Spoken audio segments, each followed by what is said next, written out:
To have a special guest with us, President Zelensky of Ukraine. His leadership and grace under fire have inspired the Ukrainian people and everyone in this room. He embodies the spirit of Ukraine. And as he told our Congress last month, Ukraine is alive and kicking. So, Mr. President, let me turn it over to you to share your message with this contact group. And thank you so much for joining us. Over to you, Mr. President. Thank you very much, Secretary. Thank you very much for these words, very important. And thank you for condolences and this package of supporting us. Thank you. Ladies and gentlemen, dear participants of the Victory Makers Coalition, I'm grateful to you for the achieved unity, for this dialogue and cooperation format. We see the results on the battlefield in Ukraine. Thank you. On the battlefield against our common enemy. And I believe that our unity will only become stronger with every new Rammstein. But do we have a lot of time? No. Terror does not allow for discussion. The terror which burns city after city becomes insolent when it feels that the defenders of freedom run out of weapons against it. The war started by Russia does not allow delays. And I can thank you hundreds of times, and it will be absolutely just and fair given all that we have already done. But hundreds of thank you are not hundreds of tanks. All of us can use thousands of words in discussions, but I cannot put words instead of guns that are needed against Russian artillery, or instead of the anti-aircraft missile that are needed to protect people from Russian airstrikes. And I am truly grateful to all of you for the weapons you have provided. Every unit helps to save our people from terror, but time remains a Russian weapon. We have to speed up. Time must become our common weapon.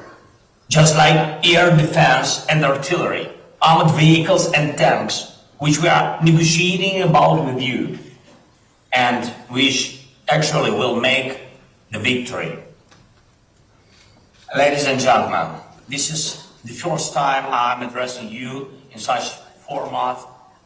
And I'm addressing you not as ministers of military warehouses, but as ministers of defense of everything that makes our world free, civilized. And I'm addressing you, those who serve the values of freedom and who remember the world your parents dreamed of for you. And I'm addressing you, those who themselves dream of a certain world for their children. It is the time now to protect those dreams. This is the future. I'm sure you do not want to allow such a world order where hatred will rule. Your parents would not want that kind of world for you. You would not want such a world for your children. But this is exactly such a world order that Russia seeks for all of us, not only for Ukraine, but for the whole world. Russia wants the power to destroy nations, and they talk openly about it in Moscow. Yes, Russia wants to destroy law and universal human values, and the Russian troops, by their actions on the territory of Ukraine, are fighting just for this, in order to teach the world to hate. Russia is concentrating its forces, last forces, trying to convince everyone that hatred can be stronger than the world. That is why you and I have to speed up. We have to do it. We must act as fast as a father or mother who saves their child, as a son or daughter who sees their parents need immediate help. It is about what kind of world people will live in. People who dream, love, and hope. They hope that that freedom will be protected for Ukraine, for all of Europe, for each and every coalition's country. It is about people who believe that evil and hatred will always lose. The Kremlin must lose. Ladies and gentlemen, you are strong people of powerful countries, and I know your bravery, and I appreciate everything you have done and are doing now. I encourage you to make such decisions that can deprive Russian evil of any power. You can start this policy today. It is in your power to make a Rammstein of tanks, not to bargain about different numbers of tanks, but to open a principled supply that will stop Russian evil. And we also count that your next gatherings will go down in history as Rammstein of F-16 and long-range missiles. It is in your power to guarantee such artillery and anti-aircraft defense that will crush terror. It is in your power to make the victory. So may your decisions hit accurately. Just like our heroes on the front lines, glory to all of our soldiers and sailors, sergeants and foremen, officers and generals, and thank each and every one of you who defends freedom. Slava Ukraini!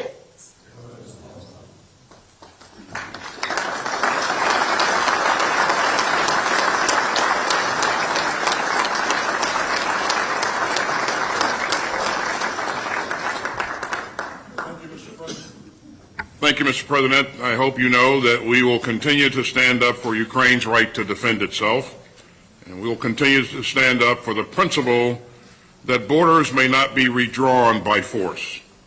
And we will continue to stand up for an open world of rules, rights, and responsibilities.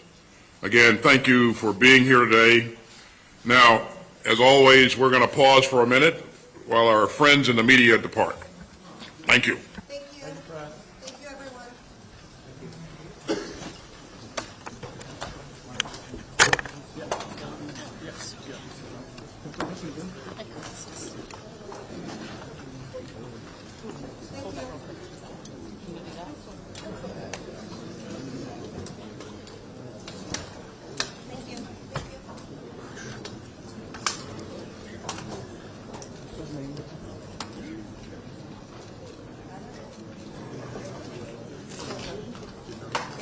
Thank you. Whose camera is this? Okay, cool. Thank you. We have to go. Thank you. Yeah, okay, come on. Thank you. Yeah, absolutely. Come on, guys. We gotta go.